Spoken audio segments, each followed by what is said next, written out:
Application of Gauss law. Application of Gauss law में हमने आपके लिए तीन टॉपिक कर लिए थे।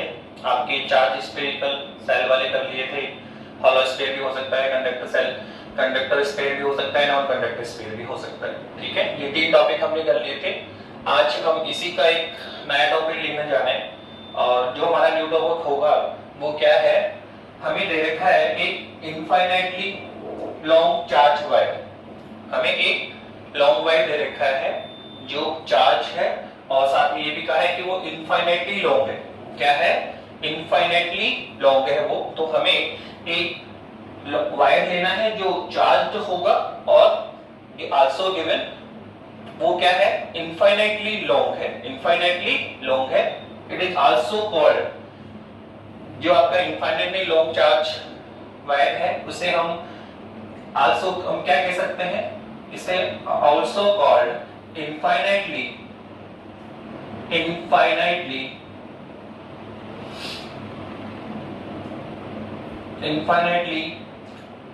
Long charge wire. Long charge wire, infinitely long line charge बोलते हैं। क्या बोलते हैं इसको? Line charge.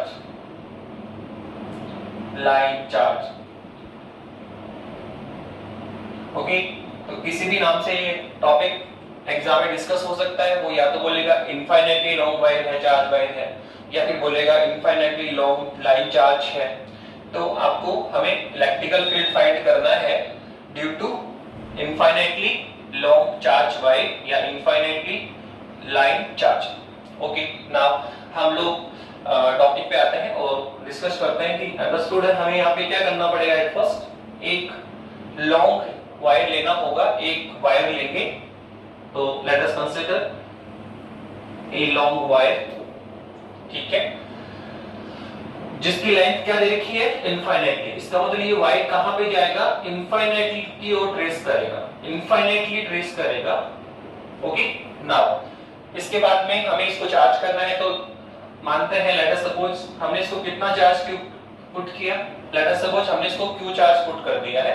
और हम जानते हैं कि किसी भी लॉन्ग वायर या वायर को जब हम चार्ज डिस्ट्रीब्यूट करेंगे तो वो उसकी लेंथ पर इक्वली डिस्ट्रीब्यूट होगा।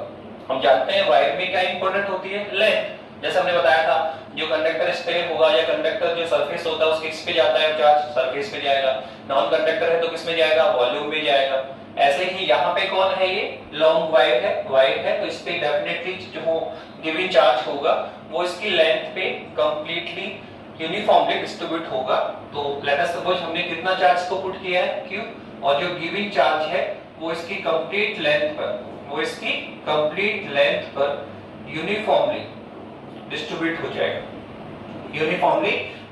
हो जाएगा। तो हमने कितना चार्ज दे रखा है इसको, गिवन चार्ज कितना है, q। एंड आपने क्या देखा है यहाँ पे कि जो चार्ज हमने गिवन किया है वो कंप्लीटली इसकी लेंथ पर डिवाइड हो गया है। तो डेफिनेटली यहाँ पे कौन सी डेंसिटी डिफाइन की जाएगी, सर बता दिया था आपने। सर यहाँ लेंथ पे जा रहा है तो हम क्या डिफाइन करेंगे, लाइनर चार्ज डेंसिटी। तो also let linear charge density this long wire will be lambda. तो लैम्बडा क्या है यहाँ पे, लाइन चार्ज डेंसिटी। तो वो सिंपल सा आर्टिकल हमने शुरू किया है। लेट अस सपोज हमारे पास एक लॉन्ग इनफाइनाइटली वायर है जिसको हमने टोटल कितना चार्ज गिवन किया है, पुट किया है, स्मॉल क्यू किया है। और जो गिवन चार्ज है वो उसकी कंप्लीट लेंथ पे यूनिफॉर्मली डिस्ट्रीब्यूट हो गया है। अब किस पे गया है, लेंथ पे। तो अंडरस्टूड, हम क्या कंसीडर करेंगे, डेंसिटी कौन सी, line charge density of this long wire will be lambda. Now अब यहाँ पर हमें क्या फाइंड करना है, इलेक्ट्रिकल फील्ड फाइंड करना है। तो देखो अभी तक जो भी बेटा हमने आर्टिकल्स करा है, आपकी कंडक्टर स्पेयर था, नॉन कंडक्टर स्पेयर था, उसमें हमने ऑलरेडी आपको बताया था कि इनकी जो डायरेक्शन होती है वो ऑलरेडी हमने फिक्स कर रखी थी कि क्या होगा sir, perpendicular the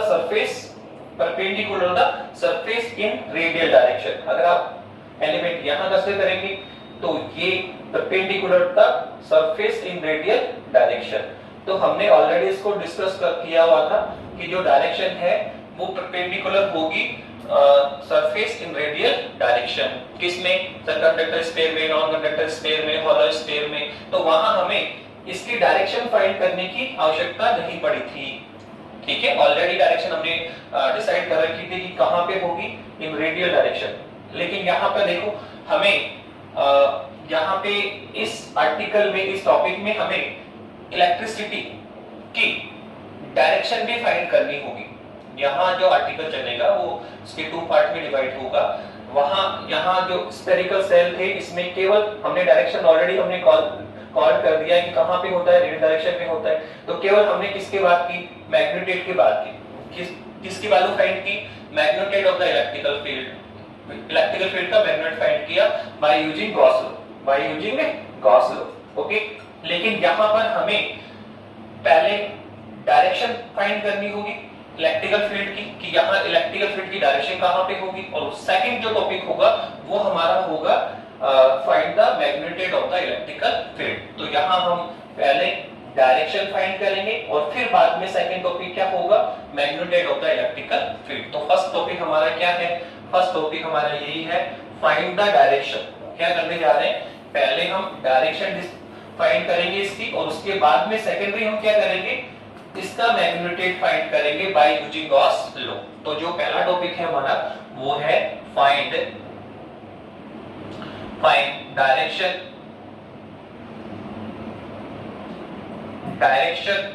of electrical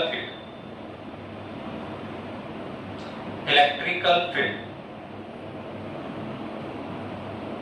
यहां हमें पहले डायरेक्शन फाइंड करनी होगी कि इस यूनिफॉर्मली जो चार्ज वायर है इसके कारण जो इलेक्ट्रिकल फील्ड होगा उसकी डायरेक्शन किस ओर होगी। ठीक है, तो लेट अस सपोज इस यूनिफॉर्मली चार्ज वायर से स्मॉल आर डिस्टेंस पर ये कोई पॉइंट P हम कंसीडर करते हैं। एक पॉइंट P कंसीडर कर लिया आपने स्मॉल आर डिस्टेंस पे, जहां पर हमें इलेक्ट्रिकल फील्ड फाइंड करना है। क्या फाइंड करना है? इलेक्ट्रिकल फील्ड फाइंड करना है। पर पहले इलेक्ट्रिकल फील्ड का मैग्नीट्यूड फाइंड करने से पहले हमें क्या निकालना पड़ेगा? यहाँ पे direction of the electrical field निकालना पड़ेगा। तो एट फर्स्ट हम इस पॉइंट पे क्या निकाल रहे हैं? इस कंप्लीट यूनिफॉर्मली चार्ज वायर के कारण यहाँ पे इलेक्ट्रिकल फील्ड की डायरेक्शन किस ओर होगी। ठीक है, now to find the direction at the point P we consider. यहाँ पे डायरेक्शन फाइंड करने के लिए हम क्या करेंगे? ये जो इसके परपेंडिकुलर आप एक नॉर्मल ड्रॉ करें और इस पॉइंट के बॉस साइड, इस पॉइंट O के बॉस साइड हमें क्या करना है? 2 स्मॉल एलिमेंट कंसीडर करने हैं। क्या करने हैं? 2 स्मॉल लाइन एलिमेंट कंसीडर करने हैं। पॉइंट P पर डायरेक्शन इलेक्ट्रिक फील्ड की डायरेक्शन फाइंड करने के लिए हम क्या करेंगे? मिड पॉइंट O के बॉस साइड सेम डिस्टेंस पे क्या करना है? सेम डिस्टेंस पे 2 लाइन एलिमेंट कंसीडर करेंगे। 2 लाइन एलिमेंट कंसीडर करेंगे। लेट अस सपोज ये कौन है? DL1 और ये कौन है? DL2। तो हमने 2 लाइन एलिमेंट कंसीडर कर लिए, DL1 DL2, जिनकी लेंथ क्या होनी चाहिए? इक्वल होनी चाहिए। जहां पर हम कहेंगे कि जो दोनों लाइन एलिमेंट है DL1 DL2 उनका जो लेंथ है वो क्या होनी चाहिए? सेम होनी चाहिए। तो हमने यहाँ पर एक लाइन एलिमेंट का पेयर कंसीडर किया जो मिड पॉइंट O के बॉस साइड पे सेम डिस्टेंस पे होने चाहिए और इनकी लेंथ भी क्या होनी चाहिए? सेम होनी चाहिए। तो आप देखिए ये जो हमारा लाइन एलिमेंट है इसकी लेंथ कितनी है सर? DL है। तो डेफिनेटली इस पे कुछ चार्ज होगा सर। जो भी चार्ज है पूरे कंप्लीट लेंथ पर है, तो सर इस लाइन एलिमेंट पे भी कुछ चार्ज होगा। तो लेट अस सपोज इस लाइन एलिमेंट पे जो चार्ज है वो कितना है सर? वो होगा आपका dq। कितना चार्ज होगा? dq। तो यहाँ इस लाइन एलिमेंट पे जो चार्ज है वो भी इस पॉइंट P को इलेक्ट्रिकल फील्ड देगा। और ये जो आपका सेकंड लाइन एलिमेंट है सर, इस पर भी डेफिनेटली कुछ चार्ज है सर, इस पर भी डेफिनेटली कुछ चार्ज है। तो ये जो लाइन एलिमेंट है वो भी इस पॉइंट P को कुछ इलेक्ट्रिकल फील्ड देगा। तो लेट अस सपोज हमने मान लिया कि इस लाइन एलिमेंट DL1 के कारण इस पॉइंट P पर जो इलेक्ट्रिकल फील्ड है वो कितना है सर DE1 है। कितना है DE1 है। ऐसे ही आप मान लें कि ये जो सेकंड लाइन एलिमेंट है इसके कारण भी इस पॉइंट P पर इलेक्ट्रिकल फील्ड होगा। तो आल्सो लेट इस लाइन एलिमेंट के कारण पॉइंट P पर जो इलेक्ट्रिकल फील्ड होगा सर वो लेट सपोज कितना है सर DE2। तो इस पॉइंट P पर लाइन एलिमेंट DL1 और DL2 के कारण जो इलेक्ट्रिकल फील्ड होगा वो कितना है DE1 और DE2, जिनकी डायरेक्शन क्या है सर फिग में शो हो गया, डायग्राम में क्या हो रहा है शो हो रहा है। इसके कारण सर इस डायरेक्शन में और इस एलिमेंट के कारण इस डायरेक्शन में। तो हमने क्या किया है पॉइंट P पर डायरेक्शन फाइंड करने के लिए मिड पॉइंट O के बोथ साइड में सेम डिस्टेंस पर सेम लेंथ की दो लाइन एलिमेंट कंसीडर कर लिए हैं। और आल्सो लेट कि जो लाइन एलिमेंट है आपके दोनों, इन लाइन एलिमेंट के कारण पॉइंट P पर जो इलेक्ट्रिकल फील्ड है वो लेट अस सपोज कितना है DE1 और DE2, जिनकी डायरेक्शन कहां पे होगी सर डायग्राम में शो कर रखा है। इसके कारण इस डायरेक्शन में और उसके कारण इस डायरेक्शन में। नाउ सर हमें यहां इस पॉइंट P पे रिजल्टेंट इलेक्ट्रिकल फील्ड फाइंड करना पड़ेगा। जो रिजल्टेंट इलेक्ट्रिकल फील्ड होगा सर वो कौन से डायरेक्शन में होगा, तो इसके लिए हमें क्या करना पड़ेगा सर, इसके लिए हम ये जो DE1 DE2 है सर इसको कंपोनेंट में डिवाइड करेंगे। क्या करेंगे सर कंपोनेंट में डिवाइड करेंगे। तो एट फर्स्ट पहले आप DE1 की कंपोनेंट लीजिए। तो ये एंगल लेट अस सपोज कितना है थीटा है, ये एंगल लेट अस सपोज कितना है थीटा है। तो आप जब इसके कंपोनेंट लेंगे तो सर एक कंपोनेंट तो आपका इस डायरेक्शन में आ जाएगा और सर जो सेकंड कंपोनेंट है सर वो आपका इसके परपेंडिकुलर डायरेक्शन में आएगा। सर कौन से कंपोनेंट आएंगे सर, एक तो आएगा DE1 cos थीटा और सर एक आएगा DE1 sin ऑफ थीटा।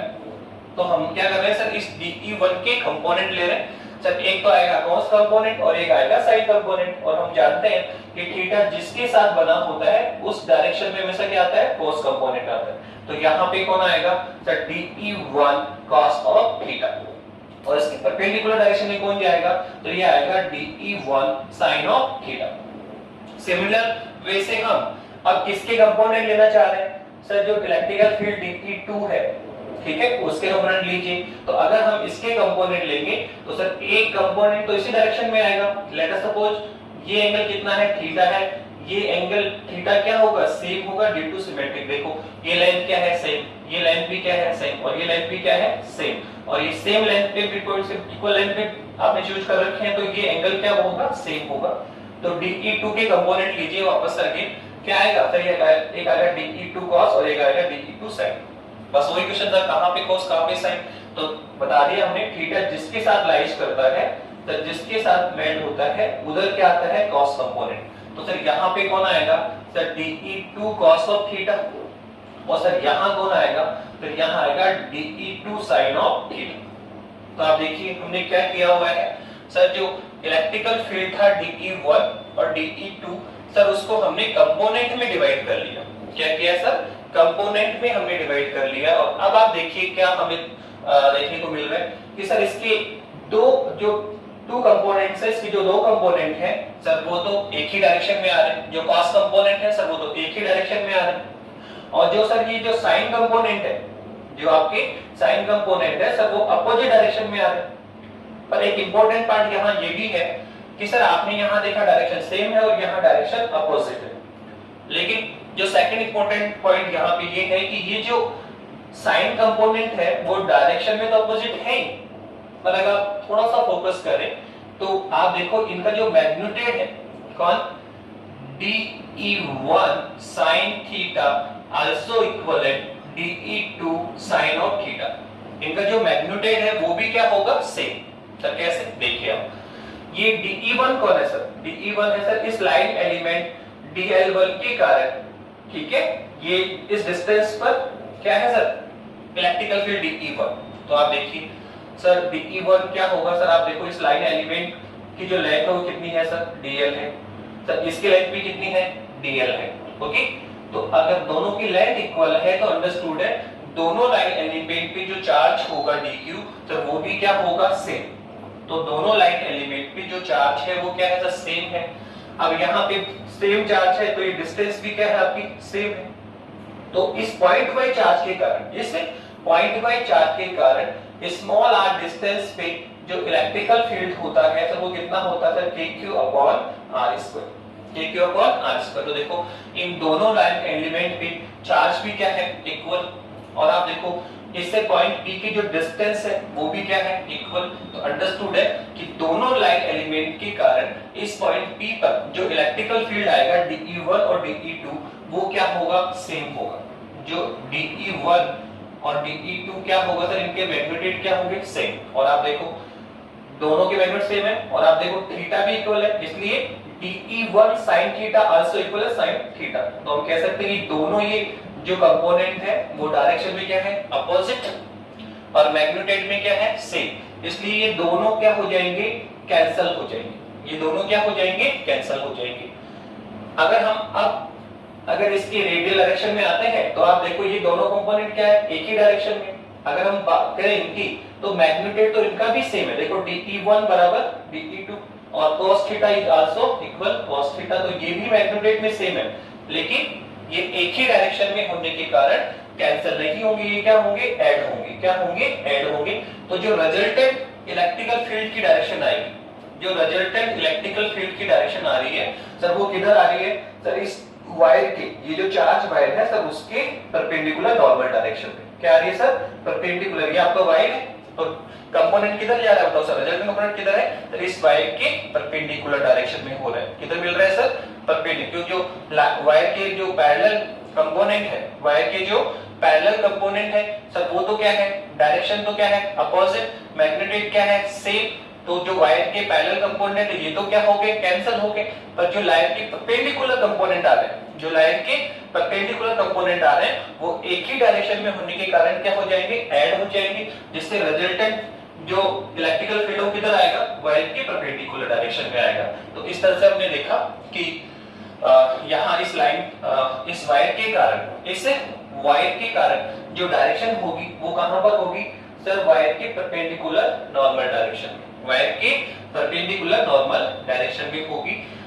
पर ये जो हमने आर्टिकल किया अभी तक सर वो केवल एक लाइन एलिमेंट पेयर के लिए किया है, आपने एक लाइन एलिमेंट का पेयर चूज किया और उसके कारण हमने इलेक्ट्रिकल फील्ड की डायरेक्शन फाइंड की, लेटर तो इसके लिए कितना है dE1 है, इसके लिए कितना है dE2 है, ओके। फिर रिजल्टेंट डायरेक्शन कैसे निकाले सर, इनके कंपोनेंट ले लिए, फिर आपने क्या देखा सर जो चार्ज वायरस के जो पैरेलल कंपोनेंट है सर वो तो कैंसिल हो गए और जो परपेंडिकुलर कंपोनेंट है वो ऐड हो गए, तो रिजल्टेंट डायरेक्शन किधर आया सर वायर के परपेंडिकुलर डायरेक्शन में। तो सर कंप्लीट वायर की करंट डायरेक्शन किधर होगी, तो हम छोटा सा एक और बोल सकते हैं कि इस कंप्लीट वायर को ऐसे ही पेयर में डिवाइड कर लो, जैसे आपने एक लाइन पेयर चूज किया तो ऐसे फिर आप यहाँ पे एक लाइन पेयर और चूज करें, इसके कॉरस्पॉन्डिंग यहाँ पे एक लाइन पेयर चूज करें, और इसके लिए आप देखेंगे तो इसके लिए भी सेम आपको वैसे ही मिलने वाला है कि इन दोनों के लिए भी साइन कंपोनेंट कैंसिल होंगे और कॉस कंपोनेंट क्या होगा ऐड होगा। कहने का मतलब ये है कि कंप्लीट वायर को अगर इसी प्रकार के लाइन एलिमेंट के रूप में डिवाइड कर लिया जाए, इसी प्रकार के लाइन एलिमेंट के रूप में डिवाइड कर लिया जाए, तो जो कंप्लीट रिजल्टेंट इलेक्ट्रिकल फील्ड है उसकी जो डायरेक्शन होगी वो ऑलवेज कहां मिलेगी sir perpendicular the wire, charge wire, perpendicular the charge wire है। तो इस तरह से हमने एक इसका जो फर्स्ट पॉइंट है वो कंप्लीट किया कि जो यूनिफॉर्मली चार्ज वायर है उसके कारण जो डायरेक्शन होगी सर वो उस वायर की कहां पे होगी सर परपेंडिकुलर डायरेक्शन में होगी, परपेंडिकुलर नॉर्मल डायरेक्शन में होगी, ओके। नाउ अब हमने डायरेक्शन के बाद में हमने बोला था कि जो इलेक्ट्रिकल फील्ड है सब उसमें क्या है मैग्नीट्यूड भी होता है, जो इलेक्ट्रिकल फील्ड है उसमें क्या है मैग्नीट्यूड प्लस क्या होती है डायरेक्शन। तो हमने अभी क्या फाइंड कर लिया डायरेक्शन फाइंड कर लिया, अब हम किसकी बात कर रहे हैं सर मैग्नीट्यूड की बात करेंगे। तो अब हम क्या फाइंड करने जा रहे हैं sir magnitude of the electrical field. तो कैसे निकालेंगे तो वो तो आपको पता है, मैग्नीट्यूड हम किससे फाइंड करेंगे सर गाउस लॉ से। क्या करेंगे सब वही सिमिलर वे में काम करेंगे कि एक यहाँ पे गाउसियन सरफेस यूज करेंगे, फिर उस गाउसियन सरफेस से आउटवर्ड इलेक्ट्रिकल फ्लक्स निकालेंगे। तो कैसे निकालते बता तो दिया आपको कि एक बार हम गाउस के लॉ से निकालेंगे और एक बार उसी आउटवर्ड फ्लक्स को कैसे निकालेंगे बताइए सर फॉर्मूले से निकालेंगे, और लास्ट में दोनों को क्या कर देंगे इक्वल कर देंगे। किसकी वैल्यू आ जाती है सर इलेक्ट्रिकल फील्ड की, किसकी वैल्यू आ जाती है इलेक्ट्रिकल फील्ड की। तो अब हम बात कर रहे हैं magnitude of the electrical field. क्या किसकी बात करने जा रहे हैं magnitude of the electrical field. अभी तो हमने किसकी बात की सर डायरेक्शन की, और सर डायरेक्शन में हमने देख लिया कि सर डायरेक्शन किस ओर आएगी, सर डायरेक्शन हमें चार्ज लॉन्ग वायर के परपेंडिकुलर डायरेक्शन में होगी।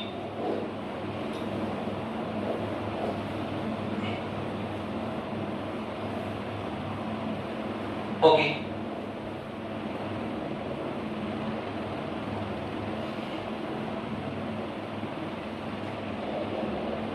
नाउ अब हम इलेक्ट्रिकल फील्ड का मैग्नीट्यूड फाइंड करने जा रहे हैं।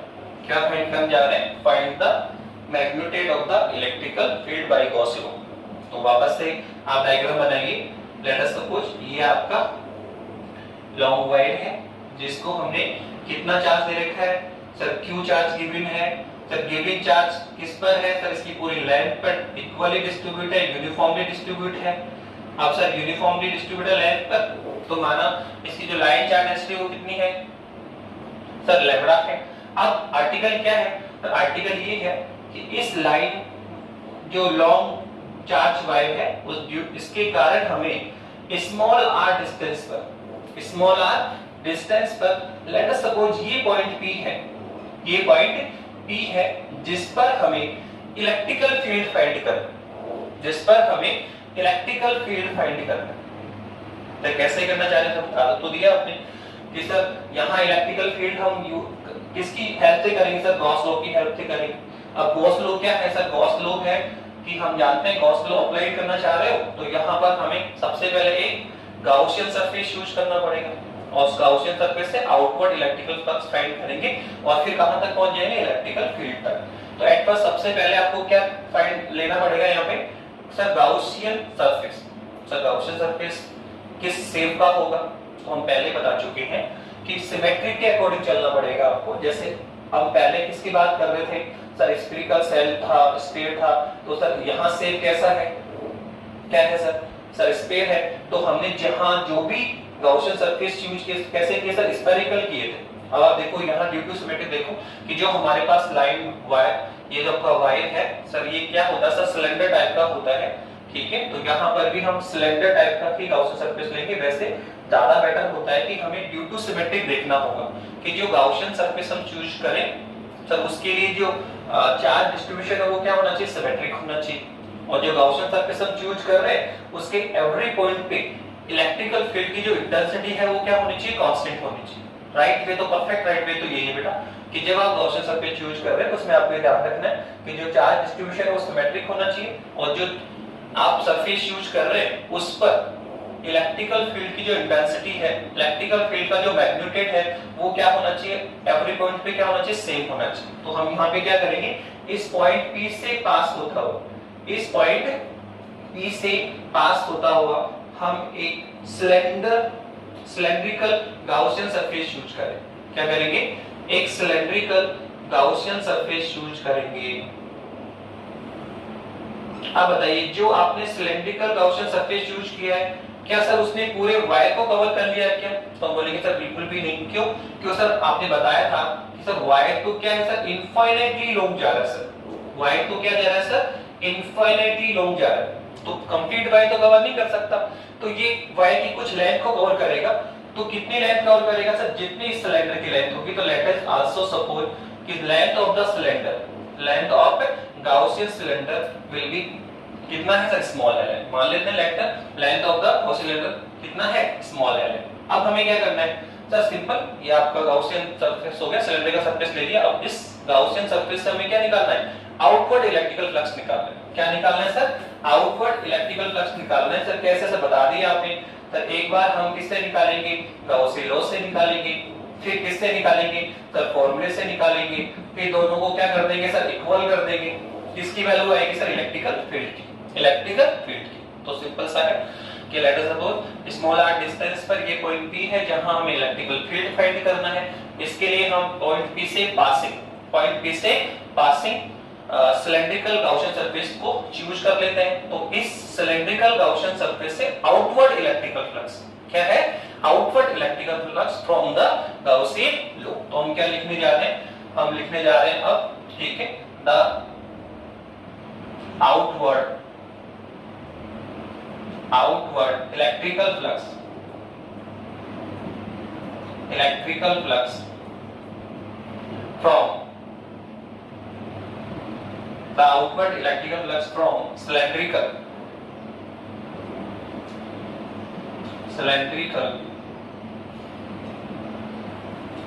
Gaussian surface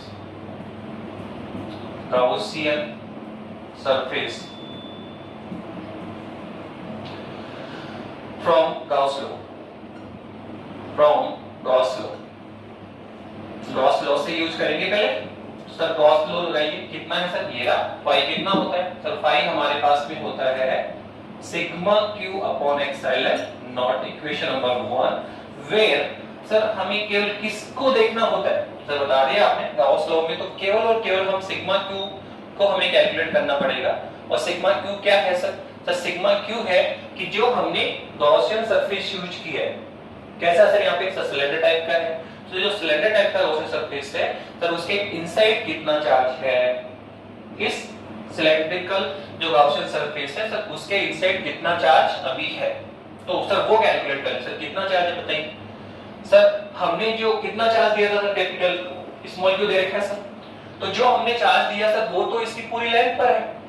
और आप देखो इस सिलेंडर जो हमने सरफेस ले रखा है गॉसियन सर, उस सिलेंड्रिकल गॉसियन सरफेस ने कंप्लीट वायर को तो कवर नहीं किया है सर, ये इनफाइनाइटली क्या जा रहा है सर, लॉन्ग जा रहा है, इनफाइनाइटली क्या जा रहा है सर, लॉन्ग जा रहा है। तो इस वायर की कुछ लेंथ इस कुछ लेंथ के वायर को इस सिलेंडर में कवर किया हुआ है। तो सर किस लेंथ का, आप देखो अगर आप गौर करेंगे तो सर ये लेंथ आ रही है, आप देखो ये जो लेंथ है, ये जो स्मॉल एल लेंथ का वायर इसके अंदर कवर्ड हो रहा है। तो इसका मतलब इस एल लेंथ के वायर पे, एल लेंथ के वायर पे जितना भी चार्ज होगा, इस एल लेंथ के वायर पे जितना भी चार्ज होगा सर वो इस सिलेंड्रिकल गॉसियन सरफेस में कवर्ड हो रहा है। तो सर बताइए इस एल लेंथ के वायर पर कितना चार्ज होगा सर, वो कैसे निकालें, तो वो तो निकाल सकता है सर, हमने डिफाइन कर रखा है। क्या डिफाइन कर रखा है सर, आपने शुरू में बता रखा है कि यूनिट लेंथ पे कितना चार्ज है, यहाँ पे क्या डिफाइन किया सर, लाइनर चार्ज डेंसिटी। क्या होता है sir, charge per unit length, charge per unit length is called line charge density. तो इसका मतलब हमें क्या पता है सर, हमें पता है कि यूनिट लेंथ पर कितना चार्ज है, लैम्डा, और सर हमें कितनी लेंथ का चाहिए सर, एल लेंथ का, तो यूनिट लेंथ पे लैम्डा है तो एल लेंथ पे चार्ज कितना आएगा, लैम्डा इनटू एल। तो यही कौन होगा, सिग्मा क्यू, यही होगा इस गॉसियन सरफेस के द्वारा कवर्ड टोटल चार्ज। तो हम निकाल चुके सिग्मा क्यू कितना आएगा, तो सिग्मा क्यू हमारे पास में आ गया है, this will be lambda into L, जहां हम राइट डाउन कर सकते हैं लैम्डा कौन है, लाइनर चार्ज डेंसिटी है, और एल कौन है, length of the cylindrical Gaussian surface. जहां लैम्डा तो कौन है सर, लैम्डा तो है लाइन चार्ज डेंसिटी है, ठीक है, और सर ये जो स्मॉल एल है तो वो कौन है, length of the cylindrical Gaussian surface. Okay, तो अब इक्वेशन 2 से आप वैल्यू पुट करें, कहां सर, इक्वेशन 1 में, तो 5 बराबर इक्वल में कितना आएगा, तो ये आएगा lambda l upon epsilon not, equation number 3। तो आप देखिए हमने एक काम तो कर भी लिया, क्या किया सर, सर जो ये गॉसियन सरफेस था सर उससे आउटवर्ड इलेक्ट्रिकल फ्लक्स निकाला, तब फ्रॉम गॉसियन लॉ, कहां से निकाल लिया सर, गॉसियन लॉ से निकाल लिया। अब सेकंड सर किससे निकालते हैं सर, अब हम निकालेंगे फॉर्मूले से, ठीक है, किससे, फॉर्मूले से निकालो, फिर लास्ट में क्या करेंगे सर, इक्वल करेंगे, क्या आ जाएगा, रिजल्ट आ जाएगा। अब हम फॉर्मूले पे आते हैं, किस पे आते हैं सर, सर फॉर्मूले पे आ जाइए सर, अब आप और देखो फॉर्मूले पे आना चाहते हैं, तो सर अब हम कह रहे हैं sir outward electrical flux from the mathematical formula. अब क्या बोलने जा रहे हैं sir, outward electrical flux from the cylindrical Gaussian surface, cylindrical Gaussian surface by formula, तो फाई बराबर कितना लिखेंगे सर, सर ये आएगा आपका E डॉट डी, कितना आएगा सर ये, सर हम जानते हैं फाई बराबर क्या होता है सर, E डॉट डी का इंटीग्रल होता है। तो यहाँ पर क्या आएगा सर, सरफेस आएगा सर, यहाँ हम सरफेस इंटीग्रल करते हैं, ठीक है, तो यहाँ से जो एस है सर वो क्या है सर, सरफेस है सर, किसका सरफेस है सर, जो हमने यहाँ पे गॉसियन सरफेस यूज किया है। तो यहाँ गॉसियन सरफेस किस टाइप का है, तो आप देखो यहाँ जो गॉसियन सरफेस है वो सिलेंडर टाइप का है, तो सर ये एस कौन है सर, ये जो सिलेंडर है उसका टोटल सरफेस एरिया, इसका क्या है सर, टोटल सरफेस एरिया है। तो सर इसको हमें सोल्व करने से क्या क्या किया जा सकता है, देखो सर यहाँ हमें करना पड़ेगा sir EDA cos theta p theta angle होगा बिटवीन इलेक्ट्रिकल फील्ड और एरिया लिमिट, पर इसको हम इजीली कैलकुलेट कर पाए इसके लिए देखो आप क्या कर सकते हो सर, जो ये सिलेंडर है ना सर, इसका जो टोटल सरफेस एरिया है सर, उसको हम 3 पार्ट में डिवाइड कर सकते हैं। इसको हम 3 पार्ट में डिवाइड कर सकते हैं। 3 पार्ट कौन से हैं आप देखो, जो सिलेंडर होता है उसमें 3 सरफेस होते हैं। पहला सर आप देखिए सर, ये दिख रहा है आपको सर, ये कौन है आपका सर सर्कल सरफेस है, let us suppose S1, let us suppose S1 है सर आपका। सर दूसरा सरफेस एरिया सर ये आपका है, ये भी सर्कल सरफेस है सर, ठीक है। दूसरा सर ये लेट अस सपोज ये कितना है सर S2 है, ये कितना है आपका S2 है, ओके। तो सर एक दो दो इसमें क्या है सर, सर्कल सरफेस होता है S1 और S2। और सर इसके अलावा देखो आप, ये है पूरा आपका सिलेंडर, ये सिलेंडर आपका सर, इसमें दो सरफेस होंगे सर, एक तो ये आपका सर्कल सरफेस सर, एक दूसरा आपका ये दूसरा सर्कल सरफेस, और सर तीसरा क्या होता है सर, ये आपका कर्व्ड सरफेस। क्या होता है सर इसका, ये घूमता हुआ कर्व्ड जो सरफेस है वो होता है। तो कितने सरफेस है यहाँ पे 3।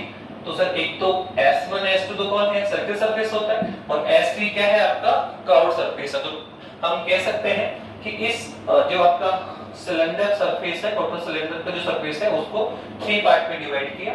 दो तो सर्कल सरफेस है और एक क्या है कर्व्ड सरफेस है, तो इसको हम 3 पार्ट में डिवाइड करेंगे। हम पहले लिखेंगे S1E, ठीक है। क्या लिखेंगे S1, इसको आप सॉल्व भी कर लीजिए, क्या आएगा EDA cos theta, plus second surface क्या होगा आपका S2 सर, कितना आएगा sir EDA cos of theta. फिर आप थर्ड सरफेस पे चले जाओ सर S3, तो क्या होगा sir EDA cos of theta, okay. अब आप देखो यहाँ ये थीटा कौन है sir, angle between electrical field और एरिया एलिमेंट, ओके।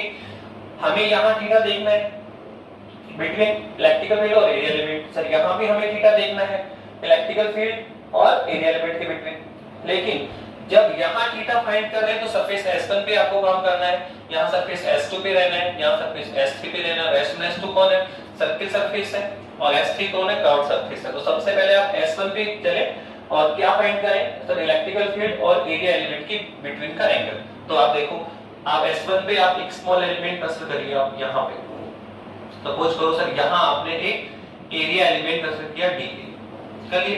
तो सर बताइए DA की पहले जो अल्फा सा एलिमेंट DA लिया, तो उसकी डायरेक्शन कहाँ पे होगी, तो वो तो हम ऑलरेडी बता चुके हैं कि जो भी एरिया एलिमेंट होता है सर, वो ऑलवेज सरफेस के क्या होता है परपेंडिकुलर होता है। जैसे मान लो ये एरिया है तो इसका DA ऐसे हो जाएगा, आपने एरिया ऐसे ले लिया तो उसका DA किधर होगा, ऐसे होगा, perpendicular, always perpendicular the surface, ठीक है। तो जो इसका DA क्या इस तरफ से सिलेंडर है क्या, देखो तो इस सर्कल की बात कर रहे हो तो सर इसका DA किधर आएगा ऊपर। अगर मैं यहाँ S2 की बात करूं तो उसका DA किधर आएगा ऐसे, और इसका DA लेंगे तो क्या होगा ऐसे।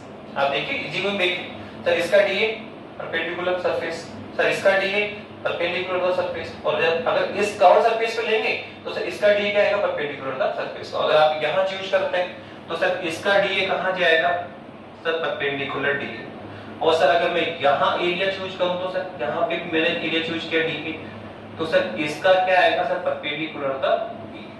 दिख रहा है आपको आराम से, देखो ये सिलेंडर, तो इसका DA परपेंडिकुलर, इसका DA परपेंडिकुलर। अब आप देखो यहाँ पे है तो इसका DA किधर इस तरफ आएगा। तो अगर मैं यहाँ पे भी एक स्मॉल एलिमेंट कंसीडर करूं, अगर मैं यहाँ पर भी आपके लिए एक एरिया कंसीडर करूं DA, तो सर उसका जो डायरेक्शन होगा परपेंडिकुलर होगा। ये लीजिए सर, ये किसकी डायरेक्शन है DA। तो हमने तीनों S1 S2 S3 पे एरिया एलिमेंट लिया, और सर इसका DA इधर, उसका DA इधर, उसका DA इधर। अब लास्ट में क्या देखना है सर, इलेक्ट्रिकल फील्ड देखो आप सर, इलेक्ट्रिकल फील्ड कहां पे होगा, तो हम बता चुके हैं, हम इससे पहले डिस्कस कर चुके हैं कि कंप्लीट इस यूनिफॉर्म चार्ज वायर के कारण जो इलेक्ट्रिकल फील्ड होगा सर, वो ऑलवेज कहां पे होगा sir perpendicular the wire, perpendicular the wire. ये किसकी डायरेक्शन है सर E की। तो आप देखो अगर आप यहां देखेंगे डायरेक्शन तो भी परपेंडिकुलर द वायर इधर होगा सर ये होगा परपेंडिकुलर द वायर, ये E की डायरेक्शन होगी। अगर आप यहाँ देखेंगे तो भी सर कहाँ पे आएगा सर परपेंडिकुलर द वायर, और सर आप यहाँ पे देखेंगे तो सर ये भी कितना आएगा सर परपेंडिकुलर द वायर। आप देख चुके सर किधर होगा सर परपेंडिकुलर वायर, कहीं भी खींच लीजिए ऐसे परपेंडिकुलर द वायर आएगा, सब खींच लीजिए, ठीक है। तो आप देखो हमने E और D डायरेक्शन दिखाई, तो आप देखो यहाँ सरफेस S1 S2 पे देखो क्या हो रहा है सर, सरफेस S1 में DA का है सर, ये E का है यहाँ, तो यहाँ एंगल कितना बढ़ेगा सर 90 डिग्री। ऐसे आप S2 के लिए देखो सर, ये कौन है E और सर ये कौन है DA, तो यहाँ एंगल कितना है 90। और सर अगर S3 पे जाएंगे आप तो देखो ये कौन है आपका डीए और इस डायरेक्शन में कौन है ई, तो यहाँ पे थीटा कितना होगा 0, यहाँ थीटा कितना होगा 0। तो हमने क्या फाइंड किया, हमने देखा कि जो सर्किल सरफेस है, जो आपका सर्किल सरफेस है,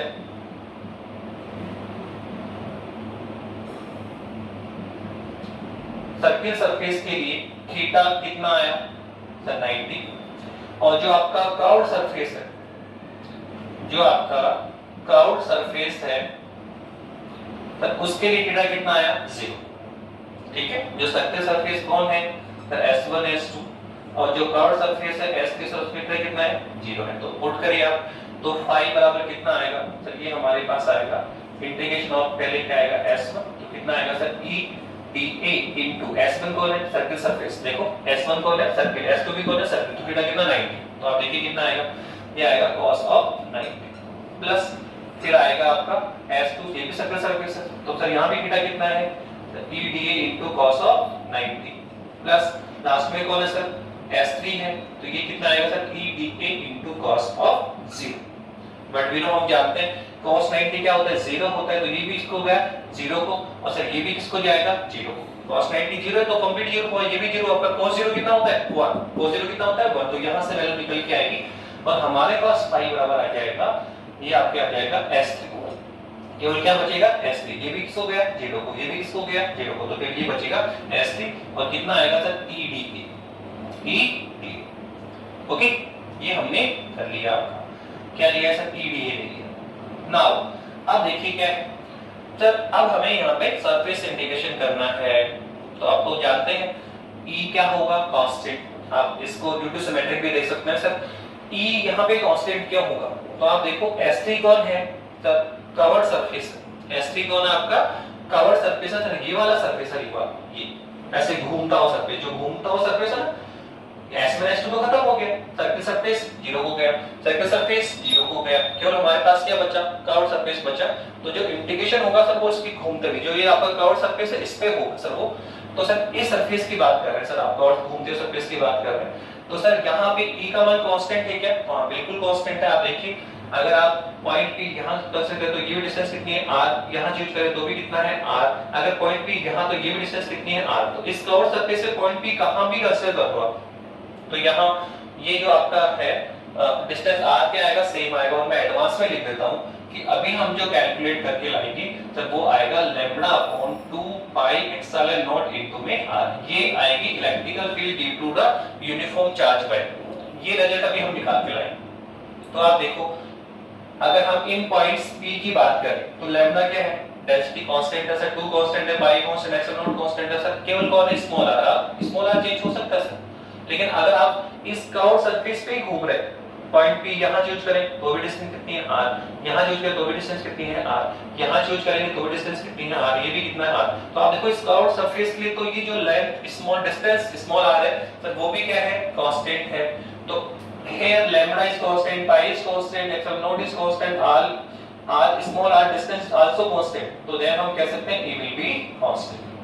तो हम कह सकते हैं कि जो सरफेस S3 है सर उसके लिए E की वैल्यू क्या है सर कांस्टेंट है, और हम जानते हैं कि जो वैल्यू कांस्टेंट होती है सर उसे इंटीग्रल साइन के बाहर निकालें, तो बाहर निकाली तो फिर पाई बराबर कितना आ जाएगा सर, E को बाहर निकालो सर, इंटीग्रेशन ऑफ क्या आ जाएगा तो ये आ जाएगा integration of the dA, integration of the dA। अब बताइए यहाँ कौन है सर ये है dA है, छोटा सा एरिया एलिमेंट, क्या है सर एरिया एलिमेंट है, कहां पर सर सरफेस S3 पर, कहां पर है सर सरफेस S3 पर है, तो dA है इसका छोटा सा एलिमेंट। ओके, अब हम क्या कर रहे हैं समाकलन कर रहे हैं, तो समाकलन का अर्थ क्या होगा, इंटीग्रल का मतलब क्या होगा कि ये इंटीग्रल क्या करेगा सर इस कर्व्ड सरफेस पे जितने भी छोटे-छोटे एलिमेंट हैं सर वो इनको जोड़ देगा, मतलब ऐसे नहीं कि आप दो लाइन दिख रही है, एक्चुअली में पूरा कर्व्ड सरफेस, ये पूरा सरफेस आएगा सर, कितना होता है सर हम जानते हैं 2 पाई r है, बेलन का जो ये होता है, ये तो क्या होता है पाई r स्क्वायर, ये क्या होता है पाई r स्क्वायर, ये कितना होता है 2 पाई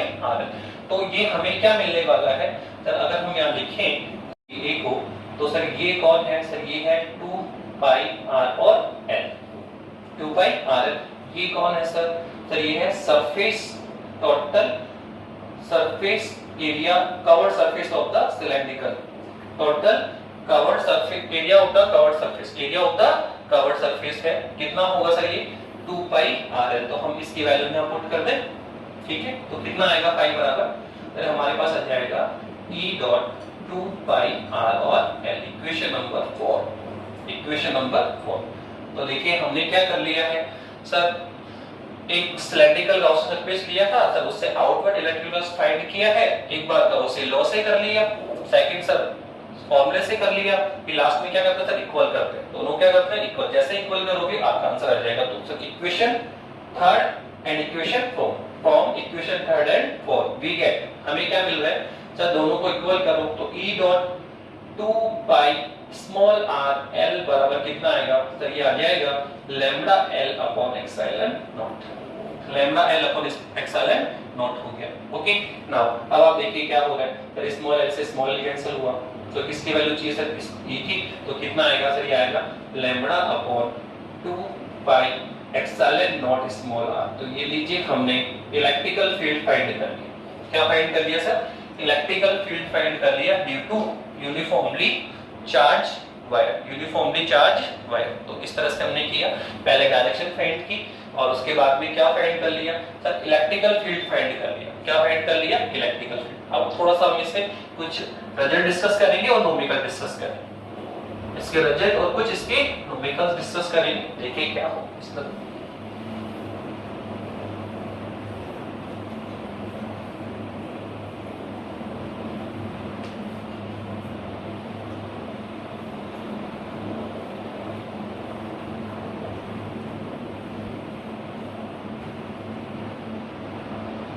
ओके क्या रिजल्ट निकाला आपने सर, एक ही यूनिफॉर्मली चार्ज वायर था।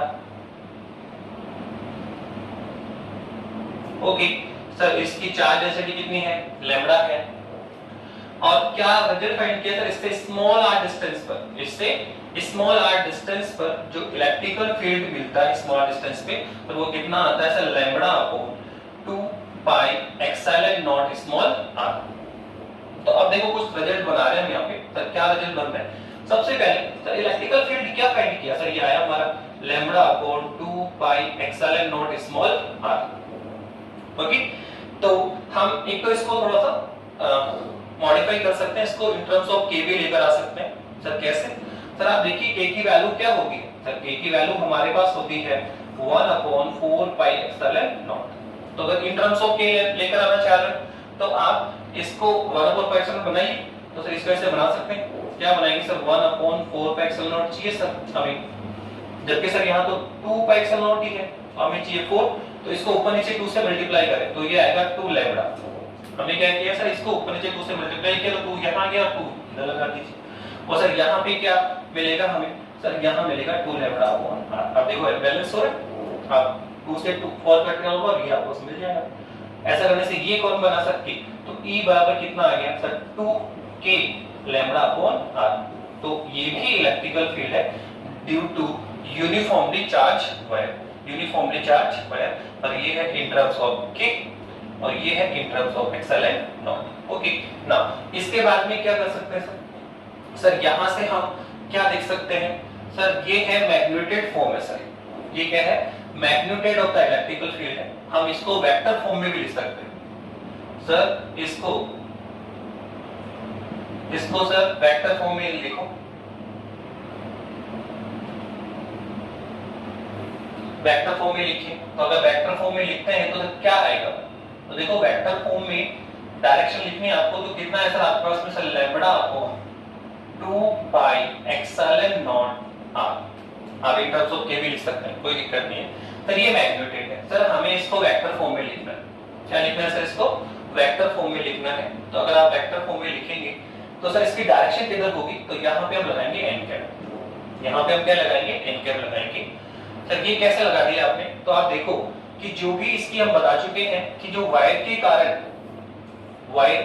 कारण यूनिफॉर्म वायर के कारण जो डायरेक्शन ऑफ इलेक्ट्रिकल फील्ड होगी सर, बताया था वो होगी सर परपेंडिकुलर द वायर होगी, ठीक है, नॉर्मल डायरेक्शन में होती है।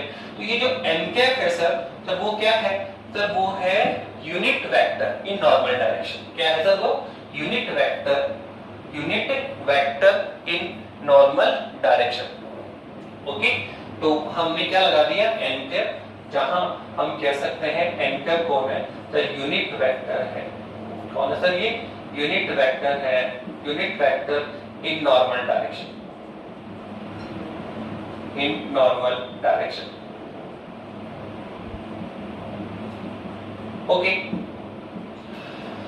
Unit vector normal direction. तो एंकर किसको दिखाता है, डायरेक्शन को दिखाता है, वो नॉर्मल डायरेक्शन में होता है। बस इतना सा ध्यान रखिए कि अगर यहाँ पॉजिटिवली चार्ज है तो परपेंडिकुलर द वायर, ठीक है, क्या होगा, आउटवर्ड डायरेक्शन में होगा। लेकिन अगर हम वायर को नेगेटिव चार्ज से भी चार्ज कर सकते हैं, हम इसको नेगेटिव चार्ज से भी चार्ज कर सकते हैं, तो नेगेटिव चार्ज से चार्ज करेंगे तो भी डायरेक्शन तो परपेंडिकुलर द वायर ही होगी, परपेंडिकुलर द वायर ही होगी। बस क्या होगा, पॉजिटिव है तो परपेंडिकुलर आउटवर्ड और नेगेटिव है तो परपेंडिकुलर इनसाइड, इनवर्ड। आप अंदर की तरफ आएंगे, यहाँ पे बाहर की तरफ जाएंगे। तो ये ध्यान रखना कि अगर पॉजिटिव चार्ज से चार्ज है तो डायरेक्शन परपेंडिकुलर आउटवर्ड, और नेगेटिव चार्ज से चार्ज है तो डायरेक्शन क्या होगी, परपेंडिकुलर इनवर्ड, इनसाइड होगा।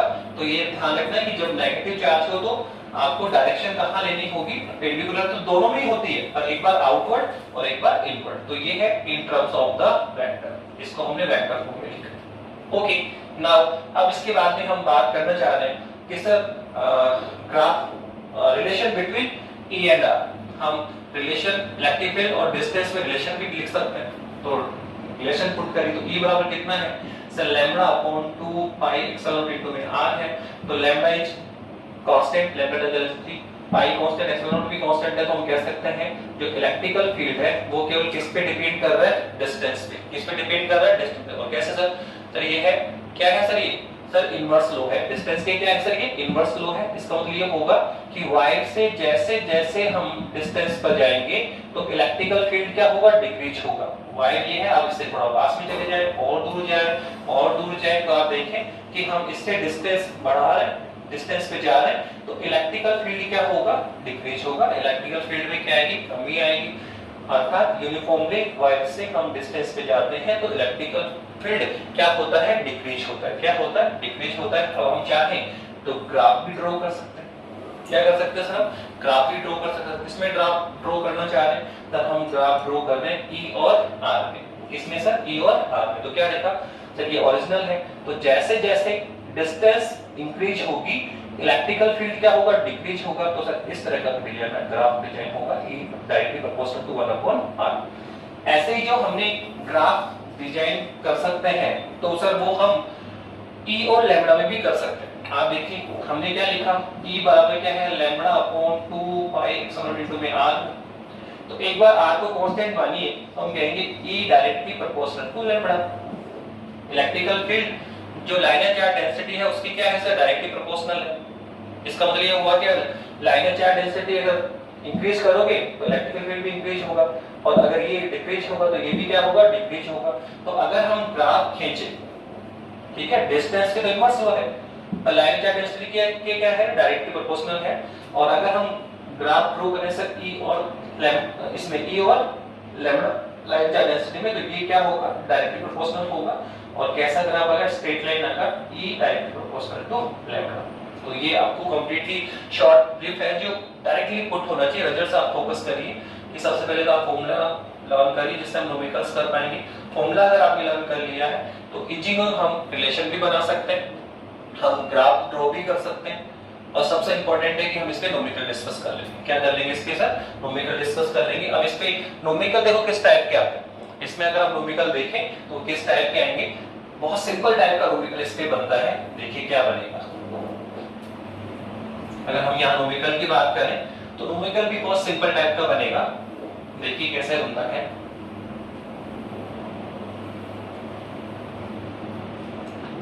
एक ऑर्डिनरी क्वेश्चन हम ले रहे हैं। फर्स्ट क्वेश्चन, एक ऑर्डिनरी मैंने क्वेश्चन लिया, उसने सिंपल कुछ नहीं कहा कि सर एक यूनिफॉर्मली चार्ज वायर, क्या सर ये यूनिफॉर्मली चार्ज वायर है जिसको हमने चार्ज गिवन है। अब उसने हमें क्या दे रखा है, लाइनर चार्ज ऐसे दे रखी है 10 माइक्रोकूलम पर मीटर। क्या दे दिया उसने, लाइनर चार्ज ऐसे दे रखी है और कह रहा है कि इस वायर से 2 सेंटीमीटर डिस्टेंस पे, कितना 2 सेंटीमीटर डिस्टेंस पे किसी पॉइंट P पर क्या फाइंड करना है हमें सर? इलेक्ट्रिकल फील्ड फाइंड करना है। पहला क्वेश्चन इलेक्ट्रिकल फील्ड फाइंड करो सर, बहुत सिंपल क्वेश्चन है सर। एक यूनिफॉर्म लाइन चार्ज दे रखा है जिसकी लाइन चार्ज डेंसिटी दे रखी है और बोल रहा है 2 सेंटीमीटर डिस्टेंस पे पॉइंट P है, तो सर हमें क्या निकालना है इलेक्ट्रिक, तो सर ये किसकी वैल्यू दे रखी है? स्मॉल r की। तो आप देखो बहुत सिंपल है सर, हम जानते हैं कि यहाँ जो इलेक्ट्रिकल फील्ड होगा, यहाँ जो आपका इलेक्ट्रिकल फील्ड होगा सर वो कैसे निकालेंगे? बहुत सिंपल है सर, E बराबर कितना आएगा सर? ये आएगा lambda upon 2 pi epsilon not into में r। तो देखो आप यहाँ किसकी वैल्यू चाहिए? लैम्बडा की, सर गिवन है, ठीक है सर। पाई भी जानते हैं सर, ठीक है 3.14, सर एप्सिलॉन नॉट भी जानते हैं सर 8.85 into 10 की पावर माइनस 12 और स्मॉल r आपको दे रखा है। तो यहाँ आप देखते हैं थोड़ी कैलकुलेशन पार्ट ज्यादा होता है, तो आप डायरेक्ट लिख लें क्या 2 k lambda upon small r। हम निकाल चुके हैं electrical field in terms of the k। देखो जीवन होगा, आप देखो क्या क्या वैल्यू देखिए, k की वैल्यू हम जानते हैं कितना होता है सर 9 to 10 की पावर 9। सर लैम्बडा कितना है सर? लैम्बडा दे रखा है 10 माइक्रो कूलम पर मीटर, तो कूलम में आइए तो 10 into 10 की पावर कितना होगा? तो ये होगा -6 कूलम, ओके। और सर डिस्टेंस कितनी है सर? 2 सेंटीमीटर, तो मीटर में लेके आओ सर 2 into 10 की पावर -2 मीटर। अगर आप इसकी वैल्यू पुट करते हैं तो कितना आता है सर? ये आता है 2 into 3 कितना है सर? 9 into 10 की पावर 9। और सर लैम्बडा कितना है सर? ये है 10 into 10 की पावर -6 और डिवाइड में कौन है सर? डिवाइड में है सर 2 into 10 की पावर -2। सॉल्व करिए सर, 2 से 2 कैंसिल हुआ। अब पावर को सॉल्व करना है सर, ये +9 है, ये ऊपर जाएगा तो +2 +11 और +11 और एक और है +12, 12 से कितना 6, तो कितना होगा सर? ये 9 into 10 की पावर 6। कितना आ जाएगा सर? ये 9 into 10 की पावर 6 किसमें आएगा सर? ये आएगा सर न्यूटन पर कूलम। तो देखो सर हमने इलेक्ट्रिकल फील्ड फाइंड कर भी लिया। तो इस सबसे पहला क्वेश्चन तो ये आ सकता है सर इलेक्ट्रिकल फील्ड फाइंड करें। इसमें सेकंड क्वेश्चन क्या बन सकता है सर? अगर हम इसमें सेकंड क्वेश्चन अगर देखें हम लोग तो एक कैसे बोल देगा कि इस पॉइंट P पर एक चार्ज पुट है, इस पॉइंट P पर एक चार्ज है कितना sir? Sir suppose 2 micro coulomb charge रखा हुआ है। कितना चार्ज इस पे रखा हुआ है सर? 2 माइक्रो कूलम चार्ज रखा हुआ है। बताओ सर इस पे कितना इलेक्ट्रिकल फोर्स अप्लाइड होगा? बताइए सर इस पे। पहले तो इलेक्ट्रिकल फील्ड फाइंड करवा लें। अब बोल रहे हैं कि इस पॉइंट P पर एक चार्ज रख दिया उसने, कितना 2 माइक्रो कूलम रख दिया और बोल रहा है कि सर इस पे फोर्स फाइंड करें। तो वो तो हम जानते हैं कि सर ये जो चार्ज Q है सर वो इलेक्ट्रिकल फील्ड में रखा हुआ है। ये चार्ज Q इस इलेक्ट्रिकल फील्ड में रखा हुआ है। सर किसके इलेक्ट्रिकल फील्ड में? सर इस यूनिफॉर्मली चार्ज वायर की। तो सर ये इलेक्ट्रिकल फील्ड इसको फोर्स अप्लाई करेगा सर, कितना अप्लाई करेगा सर? हम जानते हैं सर कितना करेगा, तो ये करेगा Q into E। हम जानते हैं कि यदि कोई charge Q E electrical field में पुट हो, E इलेक्ट्रिकल फील्ड में रखा हुआ हो, तो इलेक्ट्रिकल फील्ड के कारण ड्यू टू इलेक्ट्रिकल फील्ड इस पे अप्लाइड फोर्स कितना होगा सर? Q into E हो। कितना होगा? Q into E। तो बताइए यहाँ पे फोर्स जो अप्लाइड फोर्स है, जो इलेक्ट्रिकल फोर्स है,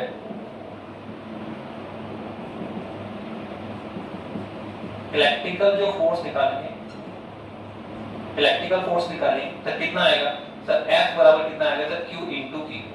Q into E, Q into, तो Q तो हमें दे रखा है सर कितना है? 2 माइक्रो कूलम। सर E कौन है? इलेक्ट्रिकल फील्ड सर जो हम निकाल चुके, कितना है सर? बिना।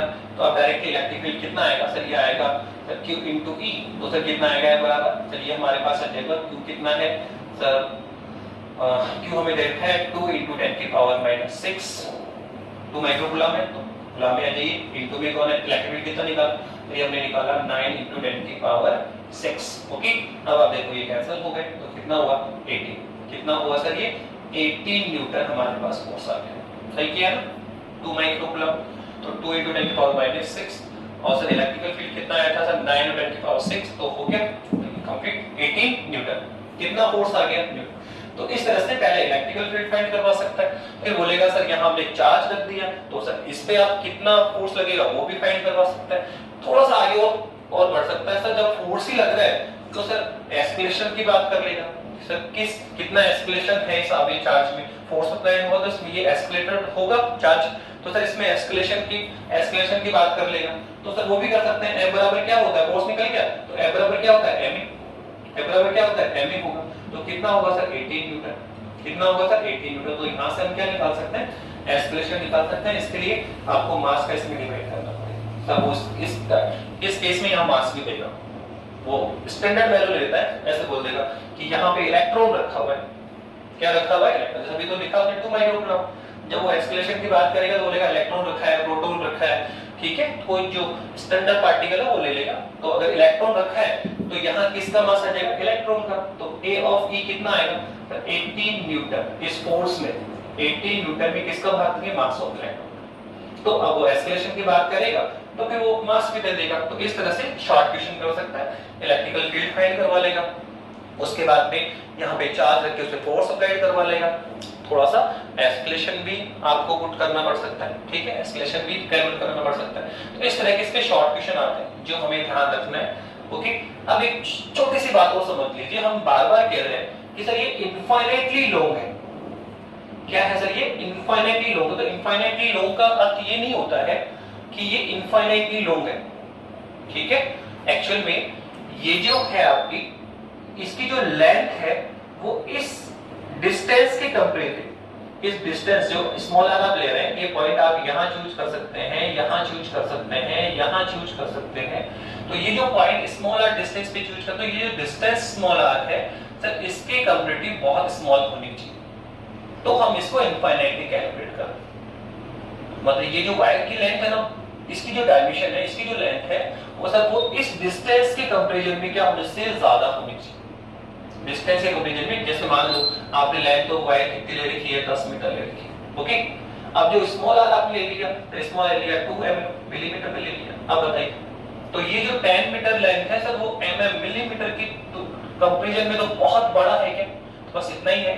इनफाइनाइटली का अर्थ होता है कि इनफाइनाइटली जाएगी, जरूरी नहीं है। इनफाइनाइटली का अर्थ यहाँ पे ये लिया गया है कि ये जो इसकी लेंथ है वो जो स्मॉल आर की कंपैरिजन बहुत ज्यादा होनी चाहिए, मतलब स्मॉल, ये स्मॉल आर बहुत छोटा लेना है, स्मॉल डिस्टेंसेस के लिए ये क्या होगा, इनफाइनाइटली लॉन्ग कैलकुलेट किया जाता है, ओके। इस तरह से हमने किया, ओके। नेक्स्ट टॉपिक होगा हमारा हम कह सकते हैं प्लेट लेंगे, चार्ज प्लेट होगा, कंडक्टर प्लेट होगी, नॉन कंडक्टर प्लेट होगी, ओके। Thank you.